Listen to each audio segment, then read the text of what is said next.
All right, bigger footy time, boys. Episode 2, we're all back. No one's got the arse yet, so that's a good sign. Thanks to our great mates over at Fox Friday Craft Brewery. Born in Tasmania, enjoyed everywhere. Let's crack one open. How good are Monday morning cans there, Flan? What have you got? Oh, I love a Fox Friday hazy pale ale first thing on a Monday morning. Glorious. I'm going to go the What have you Fox got, Friday mate? Lager. Do you want a pale ale, Joshy, or a hazy? Well, I got to drive home, so have you got something appropriate there for me or You not? can have a lager. All right, awesome. All right. So, yeah, enjoyed everywhere, Fox Fridays. What moment of round 2 did we enjoy the most, boys? This will be a surprise. I loved Riley Bice's last quarter. Who is Riley Bice? Riley Bice played in Werribee Flag last year, VFL Team of the Year, mature age 24-year-old recruit from the Schwannies, second game of his career, and his composure in traffic.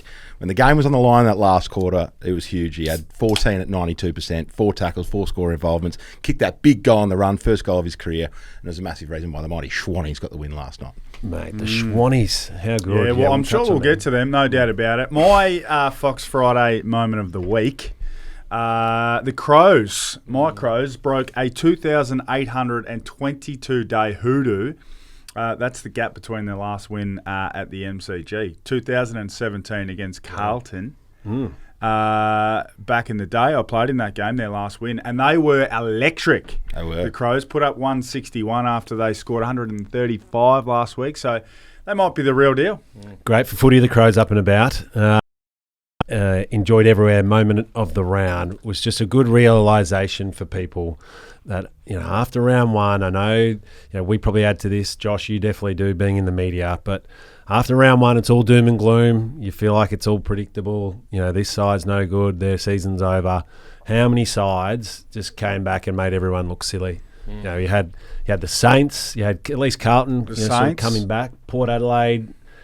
Kenny was gone last week. They went and smashed the Tigers.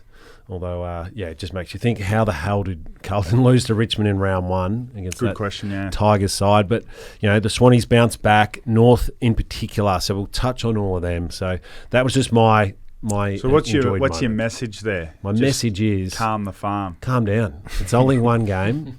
Season's long. I know the media people have to make the big calls. So how many games the clickbait in a row until you're allowed to jump to a conclusion? I think you get a month. A month? Yeah. 1 month, just calm down. That's my take. Are you on board with that? So the Swannies could have got to zipping 4 before we start pressing a panic button? Yeah, well, if we had been zipping 3 going into a bye, there would have been a little bit of trepidation heading into the Luke Parker rematch against North in round 4, but that didn't happen. What about Schwannies got it done. Conversely, if the Crows get to 4-0, are we allowed to get excited or we have to wait? You have to wait till after 5 a month. No, I said 4 you can. Okay. But it just gets in the whole media cycle. Everyone's so paranoid. They're re-signing coaches. They can't handle They're the passionate, scrutiny. I think you call it, Adam. And we love that passion, don't we, Moff? Yes, we do. Yes, we do. What about you, mate? What was your moment? Moff's on a 2-day hangover. So I'm not. You probably need a Foxy. My moment of the week had to be North Ball. It was a coming of age game. All these players stepping up. Tom Powell dominated. Our boy Chom also played very well after getting towered up by Sam Darcy the week before. So, it was really good. I loved watching it. And I think getting a win like that so early in the season for them will do so much for their confidence. So, watch out. They're the side that I feel like it's everyone's second side now. Like when North, when that win came, party time in the last for the Kangas. Like, how long has that been for them? So I'm really on the North bandwagon now, and I love their song. I think their song is the best song in the comp, and especially when you get that out, we come to play. And second phase, the second. No, well, that's the first. Oh, is it? First verse. Sorry, I'm not up with. And then we get hearts and hands beneath the blue eyes. Not now. So we're all on board. Chom, it's great to see Chom playing well, and I thought Drapes had a really good game. Plenty of theatre as well. So it's going to be an interesting week on the 200 plus pod. Around the corner kick. It suits his soccer background, does it? Is that the story behind it? Is that why I think so, it? Yeah. Because he's a soccer man, right? Yeah, he's a soccer man. He was a goalkeeper, I'm pretty sure. Oh. So, yeah. It makes sense, though, because you kick the ball on the inside of your boot in soccer, and you kick it off your instep when you kick it around the corner. So I love the fact that he's that he's locked into it. And even though it's a little bit dramatic, he has got a routine with it. So many players, when they go around the corner, just whatever happens. Winging it. But he's got a genuine routine, so good on him. Yep. Good on him. Definitely. Oh, Drapesy taking the corners in the soccer game. I want to see that. Flanas, all right, we'll give you the floor. Talk to us about the Schwannies, mate. Coxball, how good. Coxball. What about the boys? What is Coxball? Because for 3 and a bit quarters, it was dull ball. Well, it was gutsy ball. That's what it was. It's an awesome fighting win. Undermanned, young team, backs to the wall, over there. Things weren't quite going our way for a lot of it. And 4 goals down, low-scoring game, and had to claw our way back into it. But the boys, they just stuck to the task and they found a way home. Chad Warner's the best player in the game right now. He enjoys Optus Stadium. He loves it over there. He does love it over there. He loves it over there when he's in the red and white. He might love it over there permanently. Well, I saw him after the game. There was a great photo of him grabbing the Schwannies jumper. It doesn't look like a man who's going anywhere. He jumped up and hugged Dean Cox in the rooms after the game. So he had 21-2 in opening round, 20-2 last week, had 26 and a goal yesterday with 10 score involvement, 727 metres gained. Just enormous. He's got a remarkable ability to hit the scoreboard, doesn't he? I know he plays a little bit at high half forward and comes up, but he is a prolific scoreboard hitter for a genuine midfielder. So 26, 10 score involvements for him. He's dynamic. I reckon his wingman Isaac Heaney's just a shade off. He's not as, his numbers are still all right, but he's not. Last year he was just blinding us with how damaging he was. He's just a shade off. Well, everyone's putting in a bit of work into him at the moment. Yeah, that's fair. Yep. But James Rowbottom stepped up. Haynes, you love him. Haynes might be a little bit down, but Rowie was up. He had 18 effective disposals, wins the hard ball every week, and set up a couple of goals yesterday. Jimmy Jordan, 17 contested pos, 10 clearances, and limited Sarong's knocked influence. off Sarong, Is he the best tagger in the game at the moment? I reckon Jimmy he is. Jordan? Yeah, well, Windhager did a good job. We'll get to the Saints Yeah. later. He did a good job on Max Holmes, but there's a couple of really good taggers. He held Lockie Neal to 10 last week, Jordan, as well. Yeah, he looks a bit big, Lockie Neal. Do you reckon? A little chunky around there. Yeah, do you reckon? He got a good look. Yeah, he's Looks always beefy. been He's solid. got big tall, quads but- and calves, but geez, he looks. Yeah. It didn't stop him. 35 and a goal. I it was think good. just on the Heaney, like I think the Heaney part, like that's Errol not being there as well. Yeah. Bit more attention, easy to just lock him down. So I think But that there wasn't a hard tag on Heaney yesterday, was there? No, but there's some work being done. There's always Yeah. attention. I think there's more awareness of his patterns as well. So how he gets forward and how he can hit the scoreboard. It was a good win because I still find and not being beholden to the result, I found the selection fascinating. Sort of went in with 2.5 to 3 ruckmen plus a Marty. McCartan went back, so the forward experiment only lasted 2 or 3 weeks. He looks like a defender. He is a defender. He's a great defender. He's a good defender. He's a very good defender. Although Josh Tracy threatened to take the game away from the Swans yesterday, he's a very good player himself. But they picked Grundy, who got subbed out of the game. They picked Laddams. I didn't think those two would ever play in the same team. McLean played as well, and Amarty was down there as well. So that's going to be a watch. I can't imagine they're going to go with that long term. I think hot day in Perth, Brody had a big couple of weeks, and they just said, give it everything in this first half, Brody, and then we'll sub you off. And then Pete Fresh in the second half had a run it. Jackson, who'd been rucking the whole game by himself, I thought it worked in the end. Yeah, he's got talent, Laddams. He's just been a bit wayward. I think he was wayward when he was at Port, but it worked out well for them. They get the win, but and I said this to you before the game. The query is if they lose a runner and have to sub out a runner because they get injured and they're stuck with those rucks on the ground, that's when you could be opened up. But it didn't. They didn't pay the price for that yesterday. That's the beauty of having a ruckman as a coach. He's now starting to pick 4 rucks. Big Coxie. How good. We need big Stephen King in there. I think he's the other guy that. Well, he was close. He almost got the West Coast job. Yeah, I want to see Kingy as a head coach too. Yeah, from Fremantle's perspective, I'm just not sure what to make of them. They're low score again. They like Jai Amos is a guy who hasn't come on. I was having a look at his numbers. 13 times last year he kicked 1 or 0 goals. That's more than half the season where he's kicked 1 or less. He's not a guy that gets a lot of possession. He's not a guy that gets a lot of the footy. He doesn't make others better per se. He's a goal kicker. So 13 times to kick 1 or 0 is not a good number. He didn't have an impact in the game yesterday. He was 2 seconds away from having a shot to win the game. But, yeah, another grim set of numbers for them. They only laid 48 tackles. Shai Bolton got shut down by Wixie. Yeah. He doesn't look in sensational shape either. You think I should be cashing out my Freo for the flag bet? Yeah. Well, they'll be offering you 40 cents. West Coast next week in the derby. Yeah, and good then opportunity. They've got the Dogs at home, so they can get back on They'll track. bounce back. And we reassess after a month. Yeah, so if they get to 2-2, we're okay. Yep, we're okay. All right. I still said that they're the most unwatchable team in the competition.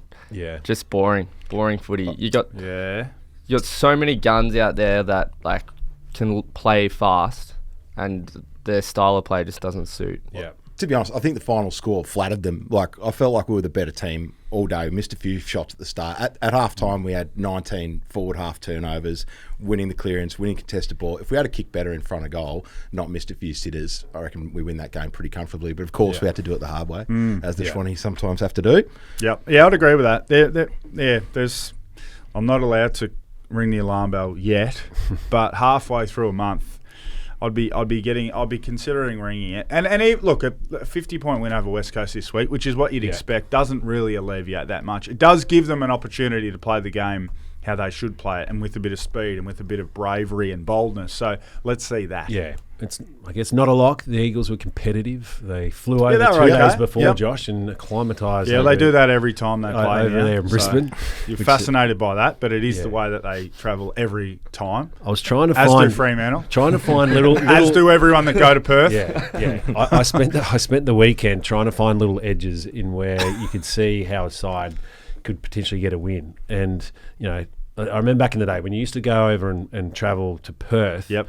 You had the option of flying over 2 days before or 1 day before the game, and you definitely needed 2 days. I found just to be able to get over there at night time, get on Perth time, and start playing. So I was interested to know whether or not for the Freo to Brizzy trip, would the team be doing that? But it sounds like they were, and so that's why they were ready to perform at 10:30. Yeah, it was they were good. 10:30 Perth time they were playing it. Yeah, which is a bit odd, but normally the boys train at that time. No, they were good. West Coast, they were good. Brisbane were always going to win that game, but we don't need to spend too much time on that showdown, that blockbuster. We won't. So let's get into North VDs, which I feel like we're all pretty keen and chomping at the bit to have a chat about our boy Chom and just how good North are. What do we make of that? Well, it's what I thought North would have been capable of doing last week. I thought they were really disappointing last week. I thought that as a North fan, I said it on the show, you should be going to that game expecting to win. And they were slow to get out of the blocks and they could never recover. Whereas yesterday they were in the fight, they were up for the fight. I think playing that game at Marvel Stadium was a big advantage for them. They did play Melbourne close at the G last year, but they just got a hold of them around the ball, which is what I thought they'd do last week. And Davies Uniacke was better. He responded to a slow round one performance. Sheasel and all these high draft picks that they've got, all of these guys. And that's why you say North might be your second favourite team. This is what they need to be doing, because if not, they just start another cycle of going back to the draft. So they've got all these picks. They've got all these players. They've acquired some older guys to make them that little bit better, and we saw the best version of them. Yeah, Sheasel was big, Simpkin was big, Tommy Powell, 31 and a goal. He's good to see. Into a really good player. Bailey Scott's coming on as well, so got a nice mix. Paul Curtis has had an amazing... he's a freak. He'd be in the All-Australian forward pocket after a couple of weeks. Well, some dangerous small forward, mid forwards now. Curtis, Zerha, Larkey, Darling, complemented by McKercher and Hanson Jr. It's a dangerous forward mix. And Parker going down there as well. Parker, mate, what a player. Stood up. Well, I think the AFL is designed around competitive balance. So it's only a matter of time for these sides to start bouncing back and climbing back the ladder. Well, it's been a while. They haven't, 2016, I reckon, was their last finals appearance. Yeah. I reckon we beat them in that 2016 final series. So it's a long time, and they've had a lot of top end draft picks. A lot haven't worked out for them. We know of heaps that have moved on. So, it's interesting. When we say North ball, do we think they're going to be a high-scoring, attacking, aggressive team? Is that what? I think it's a high pressure on the ball carrier and running Led by away the through the ruckman. middle of the ground team like that. The way that they pressured Melbourne and then charged through the middle of the ground and linked up with run and carry and handball. Luke Parker was instrumental. Moff mentioned him just then. Unbelievable pick-up. One of the great champions of the game. He's just so composed every time he had the ball forward to centre in that second half, and pretty much every time he was able to set up a scoring play. Yeah. And they were just phenomenal the way they were able to run through Melbourne's defence. And Melbourne, on the contrary, they just bombed the ball. They didn't have, any lowering of the eyes and composure going forward. Been their issue for about 4 years, Melbourne. The Roos beat him up around the ball. We hear a lot about, Gawn, Petrarca, Oliver, Viney, Rivers, but Melbourne were beaten by 12 in clearance. They were beaten by 19 in contested possession. So the Roos, young, emerging midfield, took it to them, and in the end, it was training drill stuff in that last quarter. Yeah, and led by Xerri, the cherry on top. The cherry on top. How good is it having a ruckman with a helmet? I can't remember too many in history. And Josh, I know you're not too big on ruckman getting big contracts, but we saw Gawn v Xerri on the weekend. Has the baton been passed over with All Australian ruck? One in the game. I think Xerri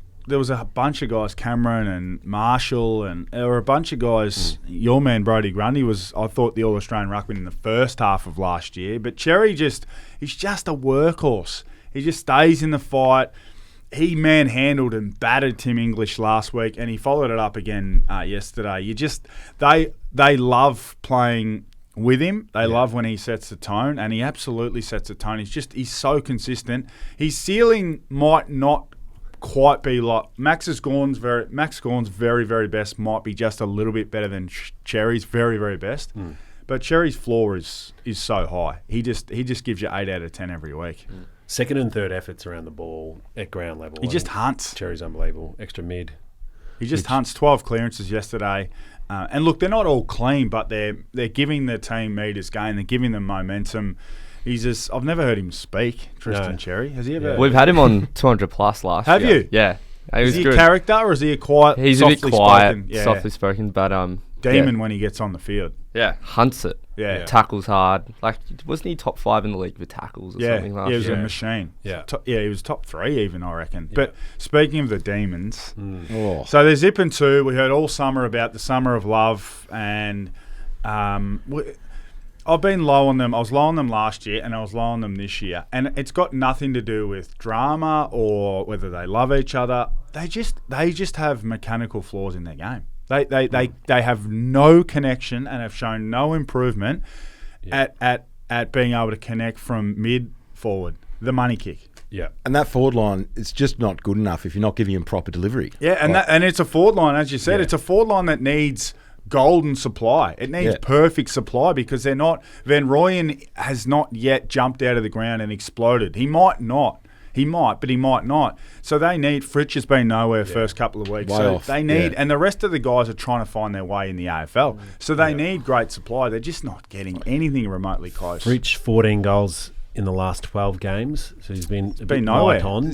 He kicked 6 in the grand final in Perth, and he just doesn't look like the same player at the moment. And he's a better player than Jai Amos, but like an Amos, he's a lowish possession high goal scorer. So maybe 1 in every 4 of his possessions are goals, but that's just not happening for him at the moment. So if he's not kicking goals, he's not a high pressure player. He's not a physical guy. He's not one of the forwards that's going to bring it to ground and that sort of stuff. So if he's not kicking goals, he's not helping them. Apart from when Petrarca went to full forward, they didn't look like scoring. Yeah, that's right. Yeah, that's right. And when you take him, and they would have been resistant in the coach's box to send him forward because they were getting beaten around the ball. So they've got some big headaches. One that I didn't like is I appreciate you got to send Petrarca forward, but you can't have him forward and Oliver on the bench starting the last quarter. You're 3 goals down, games on the line. You got to have at least one of those guys in the middle for the start of the last quarter, don't you? Yeah, I'd agree with that. I don't know what was going on there. It must have just been a minutes and a rotation thing. Yeah, maybe Oliver was flagging in terms of his GPS. He'd been on the ground. Maybe he'd spent too much time on the ground. But I'd agree. You need one of those guys around the footy at all times, probably. Yeah. you'd ideally like them both around the ball. But yeah, they've got some excuse me, troubles. When Stephen May's not there, he makes them a lot better. And Lever got injured. And Lever got hurt. So look, there's issues for them down back. Harrison Petty hasn't necessarily. I thought he'd slot back in seamlessly down back. Looked a bit shaky yesterday. So. And Goody left us a couple of nuggets in the press conference. What do you think about the game breadcrumbs? style? Yeah, there's a couple of breadcrumbs there, which we love. But yeah, I think maybe he's frustrated as well in terms of game style because it's probably the same message, not getting through either personnel. It's his game style, so he should be frustrated at himself. Yes, well, maybe they have been trying to implement the new game style, and you can't see it after the first 2 rounds. But that probably gets back to if that's clearly being coached and trained and a focus point. After a certain amount of time, if it doesn't improve, then it becomes a personality. Habitually, though, they're stuck in their ways. They just bomb the ball in they're every stuck time. in their ways. It's like North put them under pressure, but even when they weren't under pressure, they bombed the ball in. And equally, if you have a look through their team, like Oliver's not a great kick, Viney's not a great kick, Sparrow okay, Chandler's all right. Chandler had a great game. Salem's a good kick. Petrarca is a metres gain guy. He can be a good kick, but he's not consistently a great kick. Bowie, not really. Lindsay okay, Langdon short kicker. Yeah, they don't have any good kicks. Yeah, they don't have any good kicks. Like Salem is a good kick, give him a pass there, absolutely. Wins is a pretty good kick, but he wasn't playing. They just don't have any good kicks in their team. So not only do you not have guys who are composed who can hit great kicks and hit the money kicks, they don't have those guys in the team. So it's no wonder they're just bombing it in, and guys like Van Rooyen are having 9 touches. Just quickly before we move on from this game, our man Chom, huge, 12 marks, 5 contested, big hulking contested grabs, 8 intercepts, I think. 8 intercept marks. Yeah, and he did well because he dropped a couple as well. He dropped that one in the second term, and then Clary went and kicked a goal straight away. So I think he must have come out after halftime and just something switched, something flicked. But he backs himself. That's what I like about his game. He backs himself. He's confident in his ability. He understands what he is as a player. That's an intercept marker. So, look, he didn't have to necessarily contend with that much in the forward line, but he backs himself. He goes after it. He loves to kick the footy for a big man. He's not big on the little gives to Sheasel and the boys. He's a kicker. Yeah. Bloody oath. Back your wheels in. And on the Melbourne side, I think now, unfortunately, is a realisation that their premiership dream and their run with this group is done, and it's been done for a while. Been done for a while, arguably, and it's just got me thinking. I reckon the Melbourne premiership run, as a fan, a bit of a tortured club over history. I think it's the worst premiership you could have celebrated as a fan. Cast your mind back. They win in COVID times, so they don't. Perth. In Perth, they don't get the moment of the MCC full and the Swan Street scenes we've seen when Richmond have won or Collingwood have won.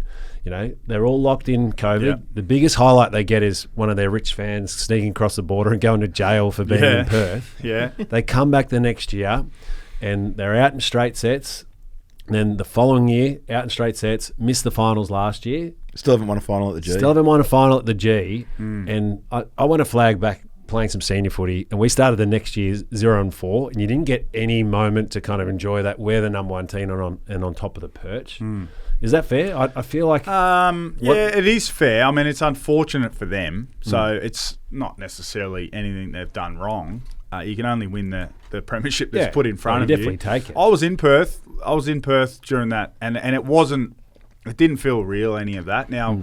It probably sounds like a cop-out because the other teams had the opportunities to go and win the flag as well. I think from memory only the finals were played in Perth. Is that right? I think that's how it was. The whole season moved around it, Yeah, I think because the first year in 2020 we were away the whole year. Yeah. We got told we were going to leave for 30 days and we were gone for 130. Yeah. But the second year from memory, I think it was moved late in the piece. Yeah. So it was a difficult situation for them. They were airborne, and it's a shame they weren't at the MCG. Max Gorn kicked 4 1/4 against the Cats to win the prelim. Then the grand final was amazing in terms of the Dogs looked like they were going to run away with it, and then Melbourne just flicked a switch and got it done. So yeah, you're right. Like for it to be their only premiership in I don't know however long, it's Yeah, you're probably not wrong there. I had a great little shed party, don't get me wrong, with a couple of mates when we weren't meant to. I was like, fuck this. I'm not sitting at home on grand final Broke day. a few rules. Broke a couple of rules. Yeah. I don't mind it. They did get in a bit of a biffo with the Dogs boys after the game. So there was a bit of that. You know? Yeah. WA fans might disagree. WA Demons probably the highlight of their life. 200 of them. But I just feel for them a little bit there.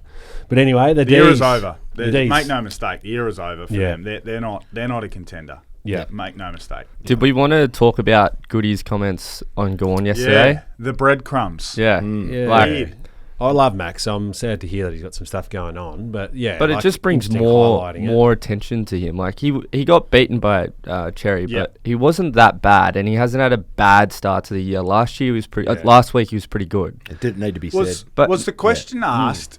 Was the question? It's hard in the press conferences because you can't hear the questions. You can't hear what the journalists are saying. I couldn't tell whether Goody offered it up. I think he offered it. Yeah, that's well, how. I don't understand why he would feel the need to do that. And maybe it's him trying to, the summer of love. Maybe it's him trying to jump to the defence of one of his players. I just didn't feel like he needed to do it. I think apparently Craig McRae did it last year with Braden Maynard. Said something similar. But the Pies won the game, so it sort of doesn't land the same. It kind of just sounds a bit like an excuse. Woe is us. Yeah. Max Gawn's got his own Triple M platform that he could have maybe, said something on once the emotion was out of the game. For him to offer it and then, even the journalist was like, look, I appreciate it, but you know that there's an obvious follow-up. Yeah. Like, what's the go? Yeah. And then he's like, I'm going to leave it at that. It was weird. Yeah. It just puts him under a microscope all week now. Yeah, I think everyone who follows footy respects the fact that he's got something going on and will be respectful of it. Yeah. But why say it? He's going to have to front up again this week. They've got the Gold Coast Suns at the MCG. I can't wait for that game. It's my favourite game this week. Yeah, it's going to be great. A bit of pressure on there. What's Goody's contract situation? He's out, isn't he? He's either out this year or next year. Yeah. I've got a very good feeling he's out of contract. Yeah. It doesn't. The contract stuff doesn't matter because the week-old Coaches Association basically allowed these coaches to only get paid out for 6 months. Yeah. So it's not a big $3-4 million payout anymore, That's changed. unless you're a coach who's been able to negotiate 100% payout, like maybe Chris Scott, Ross Lyon, maybe one or two others. So Well, I mean, benefit of the doubt. Maybe it's Goody just looking after his man, but flip side is maybe he's starting to feel a bit of pressure. And he said something he shouldn't have in the moment, and maybe wishes. I'll be stunned if Max knew that he was going to say that in that fashion. Yeah. Any news on the contract? End of 2026. Yeah, so end of next year. Okay. So if they wanted to move him on at the end of this year, that would cost them half a year. Yeah. So they can absorb that. What do you reckon he'd be on? He Premiership winning coach. He'd be on 800, 900. Really? I reckon 1 point something. I don't know if Melbourne would have that type of money because it goes into the soft cap. So the more the senior coach gets, the less the others get. If you're their board, would you be looking at the horse pretty closely? Yeah, you'd be considering all things. Yeah. But he was. Well, I guess Damien Hardwick said he was burnt out too. Longmire looked like he needed a break, didn't he? It took a lot out of him. So, look, I mean, see how they go, but it does feel like something major has to sort of change for them to then deviate their path. Yeah. Well, watch this space. The other game we wanted to talk about, Moff, was your Pies versus the Footscray Dogs. Hot Pies. Moff, talk me through it, mate. Well, Collingwood. That first 10 minutes, it was like Bulldogs getting every free kick under the sun. And I was at the game and I was like, wow, what's going on here? Yeah. And then after that, it seemed like it was going the other way and the Pies are getting looked after a bit. But what a great game. I thought Howe, Sidebottom, Pendlebury all stood up. Yeah, the old boys. When Reef went down, I thought Howe was in our best three players. Yeah. And then Nick, we knew he wasn't going to get tagged. He obviously got some attention from Richards, but he went bananas. And can I just say on the umpiring thing, I'm not disputing whether it was favourable one side or the other, or from game to game, the umpiring can't be sometimes poorly. There's actually no rule that suggests that both teams only get the same amount of free kicks. No, yeah. So like, it's if there's a game where it's 25-12, that might be right. Legit, yeah. It might be. I'm not saying in this game, just generally speaking, we talk about, we get up in arms as fans. Oh, the free kicks we got 12 and they got 18. Well, maybe that's how it was in the game. Yeah. Because some of the best teams have been, like Richmond at their best, Hawthorn at their best in their dynasties. They were high free kick against teams because they were physical and that's the way they like to play the game. I'm just checking who was umpiring on Friday night. It was Foots. Is it Footy? Yeah, Yeah, Footy he was copping it. He Let's was text copping him. it, yeah. Should I text him now? I sat through the 2016 grand final. You just got to move here we on. go. You got to move on from umpiring. Well, hang on, why are you bringing it up? You've just got to move on. But I'm just going to take you back 8 years to the 16 granny. But look, I mean, Collingwood, as you said, Moff, it swings and roundabouts because you probably concede a lot of those free kicks early if you're going to get a couple of non-calls that went the Pies' way late in the game. You know, the Dacos stepping over the boundary line. I didn't think it was as obvious as it was made out to be, the insufficient intent. Yeah. There was another key one late in that game that I can't recall. But look, Collingwood overall, I think when they can be energised, they're older guys. So the environment's going to help. I think the Collingwood Army's going to play a really important role for the Pies this year. As an older player, it's easy just to roll up to a game.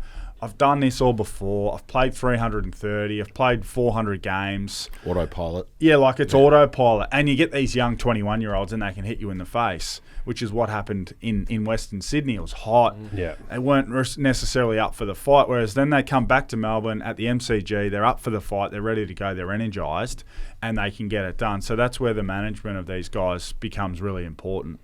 It was a great game, wasn't it? The Dogs brought that high energy and aggressive pressure at the start, got out to the 22-0 lead and then kept attacking all the way to the end. But when the game was up for grabs, those experienced the blokes... cream rose. Yeah. Like Fraser kicks the goal, 4 minutes to go, 69 apiece, and we're all thinking, who's going to step up and win this game?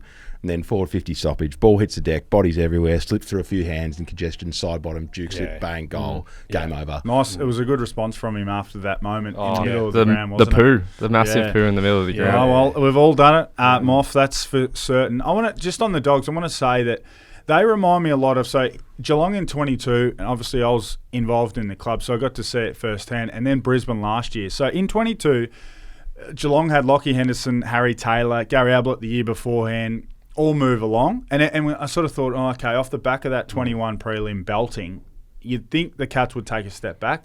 De Koning came into the team, Max Holmes came in, Brad Close came in, and they didn't immediately get better, but by the end of the season, the team was better than the team the year before. And then last year with Brisbane, so McCarthy did an ACL, Gardner did an ACL, Gunston wasn't the player they thought he'd be, but Lohman came in, Will Ashcroft came in, Jasper Fletcher came in, and they weren't better at the start, but they were better at the end. I reckon the Dogs might get that level of improvement because they've got all these stars out.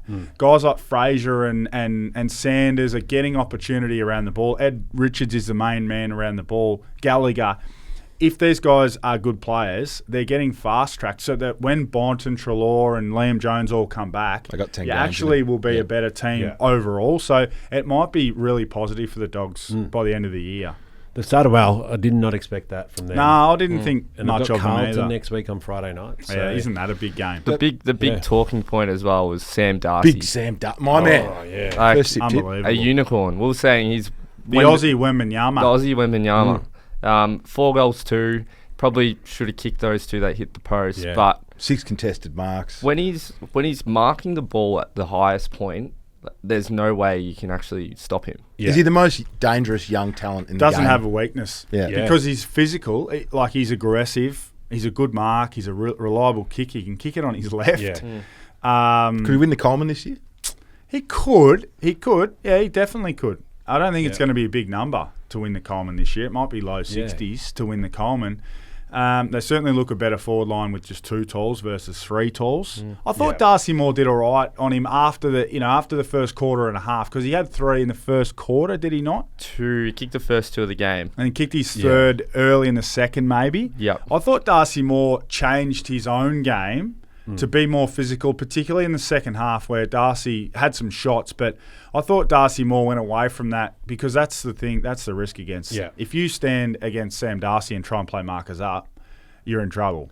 he's going to beat you a lot. But I thought Moore did a good job to take his body and then allow Howe and Maynard and a few guys to come third up and do the job. I thought Darcy Moore played a good game. Schultz was the other one that played a really good game. First, the breakout one, McRae's been praising him for his pressure for the last He does couple of work years. hard. He does, and he finally hit the scoreboard and got the chocolates that he probably deserved because they've been critical. Yeah, well, he has. It's been tough. It's been a tough year for him because he plays He plays that high half forward role where you don't necessarily get the footy. So he comes in off a premiership as a big recruit, playing a difficult role, maybe the hardest role in footy, and the team underperforms. So if the team improves, maybe he's going to be the biggest benefactor of it. Laid the 7 tackles, kicked a couple, had 17 touches, probably the most he's had for the Pies. So, loved his game. Yep. Whilst we're on Friday Night Footy, let's just recap the first sip tip predictions. So we had a great level of engagement from the plumbers there. So thanks to everyone who did that. There was some really creative ones, some ones that were very close. But the $300 voucher, because we jackpotted from week 1, is going to Gus Perry. So well done, Gus. Nice, Gus. Gus's selection Gus the bus. That the young lads will step up. Richards and Dacos 30 plus and 4 goals for Big Sam Darcy. Yeah, So wow, that's pretty well done, impressive. Gus. Ed Richards just fell short of the 30, but he was very, very good. 27 or 28 touches. Dacos 40. Yeah. Darcy 4. And I will say my first sip tip wasn't far off either. What was it? I had Sam Darcy for 4 and Jack Crisp for 25. Crispy finished 3 short of that. Oh, yeah. You you did well. And there were a couple here. There's a couple of honourable noms, but we won't go through them all. All very close. If you're really angry about it, just hit up Moff in the DMs and we'll see what we can do for you. Well, if you're angry about it, don't get bitter, get better. And have a go again this week. I had the astronaut to take a Mark of the Year contender, but he didn't. He wasn't barely sighted, was he? Yeah, it's quite not. Disappointing. I think the other thing is we're going to pay stuff that are more unique and more creative. Like, we don't want the same game multi-type setup. Get creative. Think of other ways that you can have a prediction in the game. I like it. I like the one. There was one saying that Nick Dacos would take the doggies for a walk. Yeah, that wasn't bad. Like we want some of that stuff. Yeah, that's so. good. Who have we got this week? We've got Carlton and Dogs. Footscray. Yeah. Well, they're back to the Western Bulldogs. So there you go. You might be up, JJ. It might be time to rotate. Is it? Flanas was good though. I want to see a little video from Flan at home where he in his element cracking that can at some point. Yeah, I feel like if you stumble across something that's really, really good, why would you change it? Exactly. Have the engagements. Might be you again. Well, I might go the same bloke again. Sam Darcy for another 4. Well, he's going to cop arguably the best defender in the game. Wiedering got done by Chol the other night. I reckon he'll get done again. Yep. Carlton are interesting, aren't they? Like, I think with their spine, they're going to be good for the next 4 or 5 years. But I just don't feel like the list is there. So no, they're just not a good team. My Carlton mates, I stirred them up. I poked the bear. They were abusing me the other night. But I'm like, boys, what did you expect? You played against a top 4 side. I just don't think you're good enough. I don't think you're good enough to win the flag. You should be happy with that. But we don't want to quell that hope, do we? Because that's what we live on as fans. Well, they're not a good team. They're not a good team. That's. I think that's been proven for a couple of weeks. What are they? 2 of their last 12, I think, and their wins were West Coast and North. Yeah. They're not impressive wins. So I think the reality needs to set in for us all that they're not a good team. Blues fans would be a bit upset with the umpiring moment. The AFL admitted was wrong. There was the interchange infringement that could have gone the Blues' way, but you can't hang your hat on that. And the first goal was Shepherd on the line with Barras. I thought that was Barras. I didn't mind that as a free kick because you get away with a fair bit on the line. Yeah, my thought. If that's on the 50-metre arc, that's 100% a free kick. Yeah. So what's the difference? Yeah, I don't know. But my main thought after looking at that was sides want to have that goalkeeper at the last line of defence. I feel like it's instead of just letting sides mark the ball, intercept, such an important part of the game, that sides need to keep their tallest forward deep as possible. I don't know, Josh, you played there. Yeah, well, I mean, teams just get sucked into we need to have our team defence up the ground. Yeah, I agree. Yeah, I mean, own the dangerous space at the back. Yeah, I agree with you. Hawthorn GWS this week. That'll be a huge great game in Tasmania. Massive. Too. Just quietly. So, who's your tip for that? My tip is the winner will be Premiership favourite, but Probably got to go the Hawks. Yeah. Probably got to go the They're Hawks. good down there. GWS off a bye. That's interesting. But, I just don't think Carlton are a good team. They've invested so much money in their top end. They've probably got 4 or 5 guys on $1 million. And then they've just got a massive underbelly. If their one wood doesn't work, like out of the middle, they won the clearances against Hawthorn 51-39. But if they don't win the ball out of the middle, that doesn't turn into direct shot on goal. In free play, they seem a bit lost. They're just not organised the way Hawthorn are. I actually think they probably played close to their potential on Thursday night. I just think that's their I think the wet weather helped them too. Like it sort of that's their level. A bit of Hawthorn's ball movement. Hawks kicked 5 goals out of their back half. Carlton kicked none. So because you know what? They got the Melbourne sort of issue. Like Melbourne. Forward, tell me who's a good kick at Carlton. Yeah. Tell me who's a good kick. Tell me who's an elite kick. At Carlton. Yeah. They just Sard was. I haven't seen it as much from him. He showed a couple of signs the other night. Nick Newman injured. Newman was. He's massive out. This is where I thought like Sam Doherty was that player, but I mean the other night they sent him to full forward at the end of the game to try and tag Barris or try and hide him. I don't know. Yeah, but in round 1, he was the one that nearly got him back in by taking those kicks on through the corridor. Curnow looked out of sorts. Looked like a bloke who'd had an interrupted process. Rusty. He'll be better. Probably shouldn't have played. So, look, they're staring down the barrel of Zip and 3. Yeah. And Moff, I think you got some questions for us. We do. So for the first time, we're doing big or not big on it. Oh, okay. Big or not big? Big or not big. So I'm going to fire off a few questions, and I just want your hot takes on this. Melbourne's forward line. Are we big or not big on it? We're not big on that. No, we're not big on that. We're tiny on it. Tiny? Yeah. I wouldn't want to play in that forward line. Yeah, we covered that. No good. Gaffey chairing off Jack Darling after his 300th game for North. Yeah, big on that. Yeah, big. Yep. I'm big on it. Yeah, I think it's great. Like, I mean, 298 games for one club. So, yeah, it was good to see Gaffey out there. Makes sense. I think he was in the rooms before the game too, or during the week, actually. He did a speech pre-game. Well, North finally got Andrew Gaff into their change rooms. It took till after he retired, but they got it done. Oh, I like that, Moff. I thought that was a good touch. Yep. Harley Reid giving the finger. Oh, I'm not that big on it. I think it's a lack of discipline. Like, I mean, it's just a finger. It's a bird. You know, good not on you. Big. But I just think it shows that he's. I don't know. You can get inside his head. Oh, I'm big on it. It's a little bit of passion. And Sound the alarm on Harley. He's in touch trouble. of footy in the first quarter. Yeah. He got involved as the game went on, but Yeah. he just looks disengaged. He looks totally disengaged. Yeah. If ever he's got a contract for next year because of the new 3-year contract for the draftees. If ever a player looked like he was just passing time until it's time to come back, it's him. Opposite of Chad Warner body language. Yeah. Warner may well be leaving, but Yeah. he is playing absolutely sensational in. footy, whereas Harley Reid just looks disinterested. And look, I know there's been criticism about his conditioning and whether he is a professional. I'm happy for him. He'll learn that. Like, that'll take time, and he'll get there on that stuff. But he just looks disengaged. He looks more interested in a wrestle and a fight and whatever else is going on. He had 7 free kicks against him. Yeah. That's not Most acceptable. on the ground. Most on the ground. 7 again. And that's not acceptable. Yeah, that's pretty. If you're a ruckman, Yeah. you could maybe suggest Nan Curvis occasionally has a game where he has 5 because of the ruck contest. But Yeah. Actually, not big on it. Miss, we'll run him over. 7 free kicks against. No yeah. good. No, good. Minnie was very diplomatic, Andrew McWalter. They're petrified. In the press conference because they're walking on eggshells with him. Yeah, they're But petrified. I would have thought the Brisbane fans are probably the most relaxed cruisy fan. They seem to get drunk a lot up there, actually, in the Brisbane games. In the The heat. But I humidity. feel like Freo, like Western Australian and South Australian crowds, I'd be flipping the bird at them. That's where you cop the most stuff. I feel like the Brisbane fans were just there for a good time. Like, Yeah. Do you ever get close to flipping the bird at the crowd?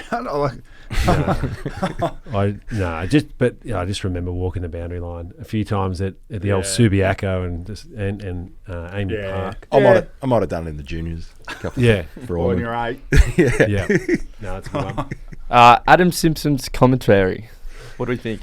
I'm big on it. I like it. It's refreshing. I think he's giving us a look under the hood with some terminology and tactics. I think he's got a good balance. I like Simo. I think Simo's actually, he was a coach you wanted to play for. He was a man's man. You know, he probably would be up there in best club him in type areas. Ooh. You know, loved a Mad Monday, loved a footy trip. but also hard. He wouldn't say anything that he wouldn't do himself. Yeah. So I'm liking. What about you guys? I'm big on him. Just needs to speak a bit louder. Just project that voice a little bit more.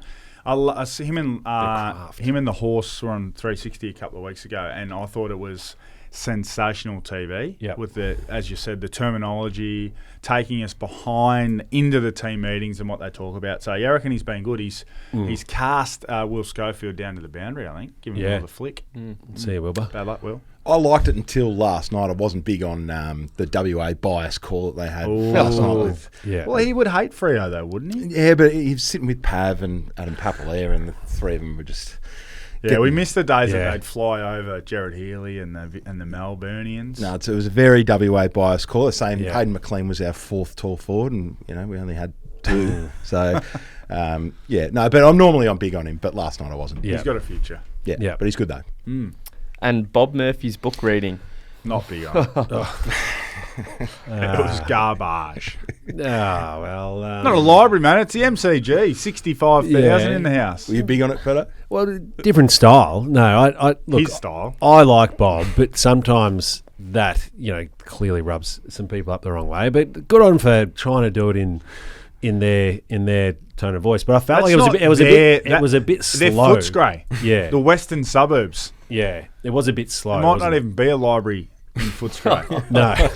and they've got him sitting in there reading this big, oversized. Yeah. It just felt like there was a lot of quiet spots, like Brian Royal, Terry Wallace, and then there was just like silence for a bit. And, nonsense. Production-wise, probably could have been better, but I didn't mind something average. A little bit different. Not big on it. Wasn't big on it. Not big on it. Unique character. Not big on it. Well, let's have a think around some best clubbyman areas. Now, best who was our clubbyman last week? Lockie Keith. Keith. Oh, yeah, King Keith. So the King round one, I'm pretty keen to get my man who I think is one of the ultimate best clubbymen of the last decade, and that is Tom Liberatore, the acting skipper for Footscray. Libba is, think about this criteria, does all the hard things, great team man, someone you want to have a beer with, does all these stupid little funny prank social media videos. It's kind of that heart and soul player. I feel like Libba, the other night, just willing his side to win. Yep. Got stuck into Steele, saying he had a bit of poo in his jocks. I feel like Libba's the ultimate clubbyman, so I'm putting him forward. All right, I'm going to put forth Rowan Marshall. Yep. He was completely and utterly underdone in round one. Probably still underdone. You can't improve that much physically. But he had 29 touches for a ruckman, 6 tackles, 7 clearances, 8 score involvements. He was good in the ruck. He's a good party man too. I've seen him in action at Brad Crouch's wedding. He was leading the charge. I know that helps in this regard. So I'll put Big Row Marshall forward. I'm going to go the 300 gamer from the weekend. We already touched on him with Gaffey cheering him off. Game 300 for Jack Darling. Been a really underrated player, I feel like, for a long period of time, just in the grand scheme of things. He's just 14 goals away from being inside the top 50 all-time goal scorers. That's impressive. Out of all current players, only Jezza Cameron and Tex Walker have kicked more goals. Wow. Super player, and great to see the Roos get it up and about for him and win for his milestone game. He's got a big chest, doesn't Won he? me over. Yeah. He's got a. I said this in the group. He's got a skill. Did you work out what the skill was? I said he shares a skill that only Wayne Carey and Jared Waite possessed. Do you know what it was? Did you work out what it was? Oh no, but I'm thinking like his chassis and his pecs. When he marks it, he's an early leaper, so he almost hits the ground by the time he's taken the mark. So he jumps early, takes space, protects the drop zone. Jared Waite was very good at it. And why I've nommed him for best clubbyman is because he was happy to play second fiddle to Josh Kennedy for years, and now he's happy to play third fiddle to Larky and Zerha. Got his All-Australian nod one year, got his premiership, got his 300 games. Yeah, I agree. I'm happy to side. I'm confident my man Marshall and Libba will get in at some stage. Okay, so Marshall, Libba, Jack Darling, and who you got, Moff? I'm going Ben Keys. Keezy. King Keys. Keezy was delisted by the Lions at the end of 2019 after being pick 24, I think, back in 2016. He's come to the Crows, and he's a bloke that will play any role the team needs. He tied for the club champion last year with Jordan Dawson. Now, he's probably not a half forward by nature, but Nixie's throwing him there, and he has 4 goals on the weekend. And tears the game apart. Yep. So, and he's just a bloke you love to play with because he's Hard worker. hard at it. Yeah. He'll do a tag. He'll run both ways. Kicked that goal to put him in the finals a couple of years Got ago. great hair. Yeah, the hair. Yeah, I get the sense, reliable teammate you'd want to play with. Yeah, that's a good nomination. Gets the most out of his ability. Yeah. So maybe we might need to put this up to a poll. I think what do you reckon, Moff? Yep, we'll put it up Insta on the poll story time. and we'll put it to a poll. So Yeah. get your votes in and whoever Make wins. it count. Can I just say? Can I just stay with Keys to an extent? Do you reckon Essendon do any homework when they play their opposition? Keys kicked 5.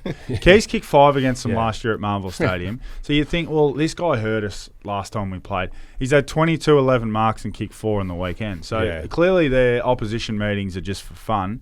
I think Adelaide got the best forward line in the comp, though. So it's talented. Who do you stop? It's talented. Well, there's 6 of them and 6 of us. Yeah. Pay some attention to him. Some of the vision getting around of him just rolling through stoppages just without anyone anywhere near him. Just holes everywhere. Yeah. Essendon used to, I'm not letting Essendon get away with this week. Yeah. Essendon used to play, under Ben Rutten and others, John Worsfield, Essendon used to play what I called your turn, our turn footy. So you guys can have the footy for your turn and we'll just have our turn as well. They wouldn't go and take the footy away. A high handball. Under Brad Scott, they were supposed to be changing the way that they were going to play. So they're supposed to be evolving to Premiership winning, finals winning footy. They're not even anywhere close to that. It's your turn, our turn again. How many easy looks do you want to give up? 130 marks they gave the Crows, Yeah. and they took 59 themselves. If it wasn't for Zach Merritt, then Lord help us. Yeah. You think if he's getting 36 and 4, you get within 10 goals on your home deck? Yeah. Like Mason Redmond, where is he? Not like part of their leadership group. He's nowhere. Archie Perkins hasn't taken the next step. Hobbs, Reid, Harry Jones, he's nowhere. They're playing him on a wing. Menzie, these guys just are not making them better at all. In fact, they're going backward. I've got one. Andy McGrath's a massive watch for me. He's your vice captain. He's in that role of half-back where he's meant to be your quarterback, setting up play, controlling the game, driving the ball off half-back.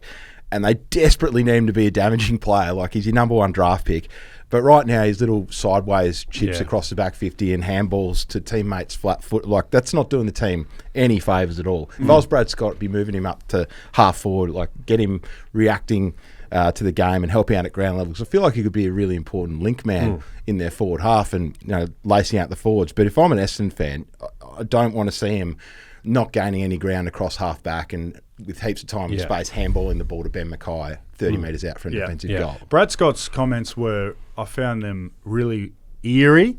If I was an Essendon fan, he spoke about they lost a lot of contests inside their forward 50 because they kicked 100. So they actually kicked a winning score. But their team defence was putrid. Terrible. Yeah. They got ran all off the MCG. So their first line, when you talk about your first line of defence being your forwards, that means your whole team defence was terrible. Your whole team defence was shit because you gave up 160 points. And Brad Scott was blaming a lot of it on the fact that they lost critical contests inside their forward 50, which means you've still got the opportunity to turn the ball back over. They just couldn't do so. So they're back to being the your turn, our turn. You said Redmond, Mackay, Reid. I know they're missing Ridley, is a really important part of their back six, but the amount of times they're just out of position or just not desperate enough. Dersma did nothing in the game. I think they've got a couple of cats in that team, unfortunately.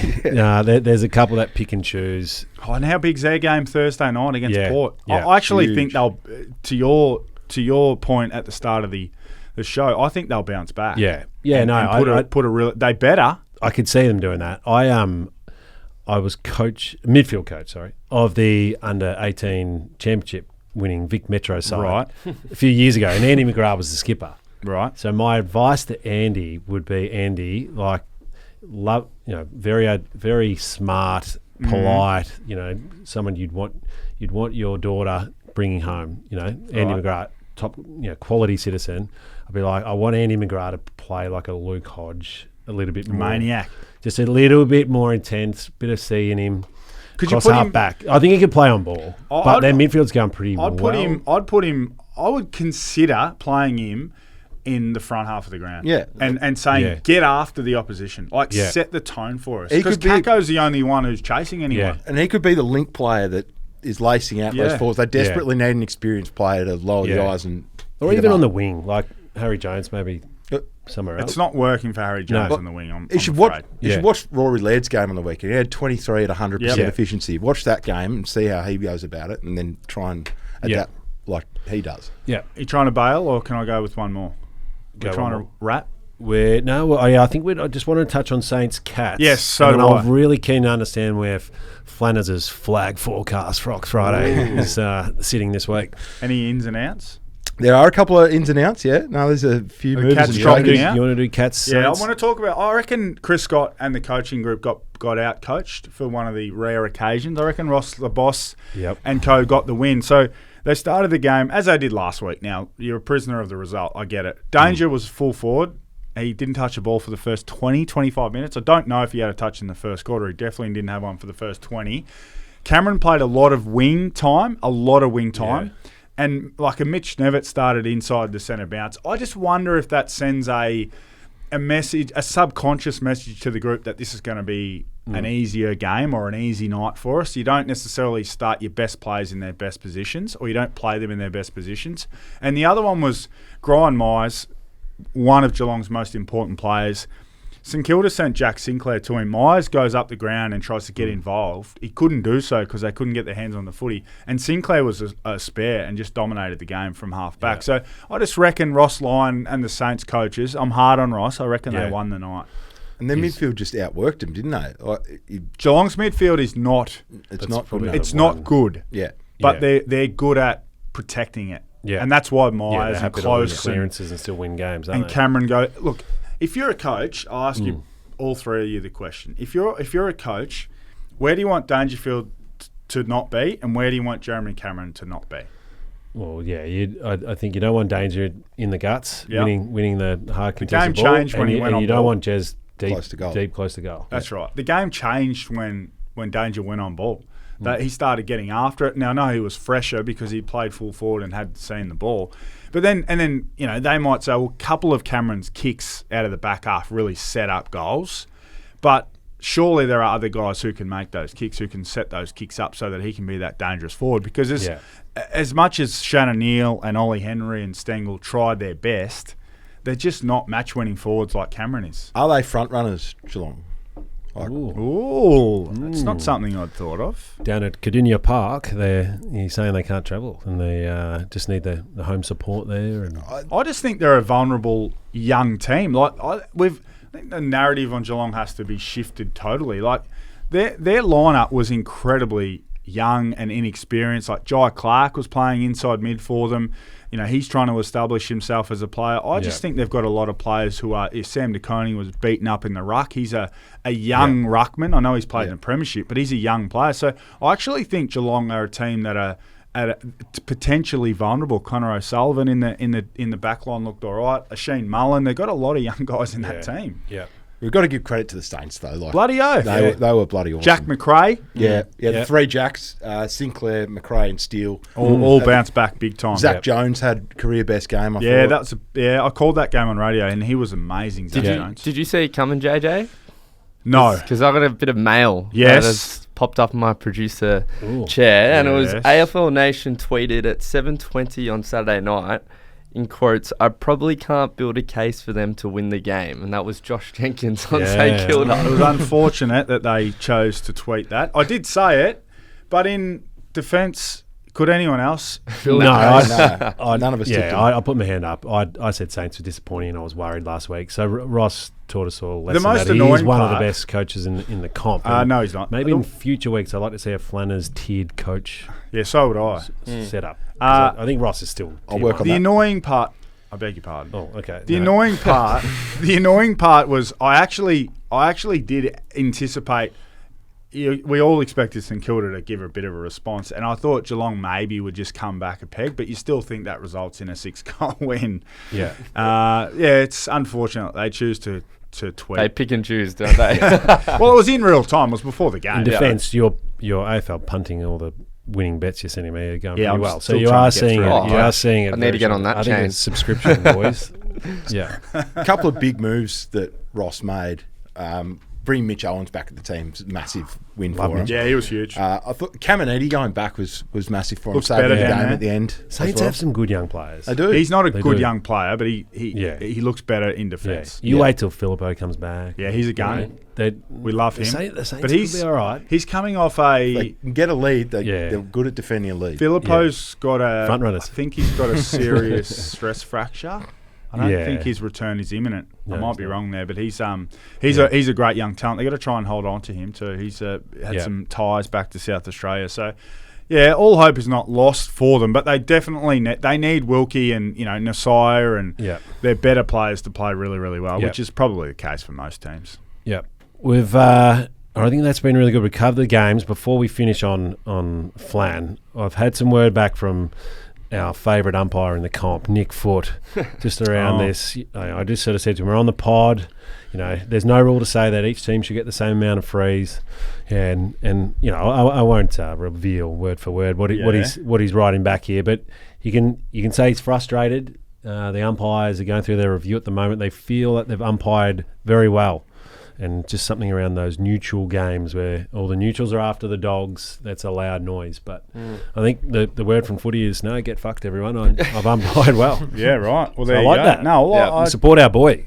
absolutely. It's the hardest sport in the world to officiate. Yeah, Has to be. And we'd tell him if he's had a bad night. But I didn't even know. I was very happy with the umpiring, so I I can't didn't even complain. know he was umpiring the game. I'm so blind to the umpires and who's umpiring. Yeah. And even when I was playing, I'm like, I could not name 3 umpires. Yeah. No, Nick Foote's the only one you need to know. Footy's the one when I do go to the footy and I see him, I'm like, I have more respect for the umpires. What's when I going see on with him it? running around. He's gone from the slick back to the Lloyd Christmas. He was very fringe. Ben Keys, and now he's who's What's happened there? What player in the comp would have a Lloyd Christmas cut like that? Is there anyone? Oh, I'm not too sure. No one. Yeah, Well, why would you have I'll it? text him. We'll find out what's going on. But Yeah. we did mention that on the summer series when he joined us. We talked about his. So he's a friend of the show. He's a friend of the show. That's why we're saying that.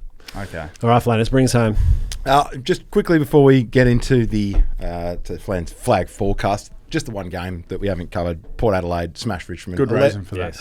11 of the top 12 ball getters were Port players. 16 of the bottom 18 disposal getters were Richmond players. Wow. Great to see Travis Boak break the record, 393 Well, games, like most games for Port. And that's probably all we need to say about that game. The only thing I was going to say is Jason Horn-Francis. Very nice little handball to the debutant to kick a goal. It's the best club him in areas, but I think we need to see a little bit more from Horny. He's already moved clubs, and there's been some issues about ice baths. So I don't know whether he's anywhere near it, but I liked that from him. Also, good like moment. Sam Powell-Pepper's goal from the boundary. Yeah, nice. was that better than Rankin's? No, not Rankin better than Rankin was taking the piss. I had Rankin for 20 plus, and they subbed him off at 15 and 2 just after half time. Can't believe it. That's why I've got to go and do a challenge now after this. Oh, boy. Anyway, Flan flag forecast. All right, so on fire. One's moved in, one's moved out. Yep. On fire, Giants, Hawks, Lions, Crows. All the Crows. Ooh, Yeah. yeah. No, Can't they're argue. Scintillating. Going pretty good. Schwannies, Pies, Suns, Cats, Dogs. So just one mover. Yep. Crows up, Cats down. Not quite. Port, who we didn't mention last week. North, Saints, and Freo. Yep. And then rock bottom, Eagles, Tigers, Carlton, Essendon, Melbourne. So Essendon and Melbourne have joined them. Essendon, I like Essendon, that. Melbourne. Geez, that makes me feel good about my top 8. Yeah. Unbelievable stuff. No, that's beautiful. Love that, Flan. Well done. One under the Schwannies, one under the Pies for you, Who have you got this two week? boys. Bye. Needed that. Bye. Yeah. What are you going to do with a bye round? Flan? Boys. Kick the You feet won't up do so. and just watch the Yeah. replay of the Fremantle game. No, don't do that. You watch the last 15 minutes, but do not watch the whole replay. I want to see it all. For the love of God. Yeah. All right, good sesh, boys. One on Plumbers Bigger Footy, episode 2 in the books. How do we go, Moff? Very well, When very do the well. other boys drop their stuff? That'll be out tomorrow. They'll be happy with the Drapes, not so much with the results. No. But You'd be happy with- I think Chom's already had a few interviews today, so Ooh. he's getting Media's good. true. He's getting a good Yeah. run in the media, so we And might have how's to. the host with the most going? He's good. He's I good. still remember the day. He used to annoy us over in Adelaide back in the day, just hang around the club cafe and pester. And, Oh, really? yeah. I think he was one of the You've got- boys. Send some mail into Moff for the Yeah, segment. well, we might have to bring that up tonight. Oh, okay. Yeah. Awesome, boys. All right. Good work. Well done. That's Done. a wrap. Well done, lads. See you, boys.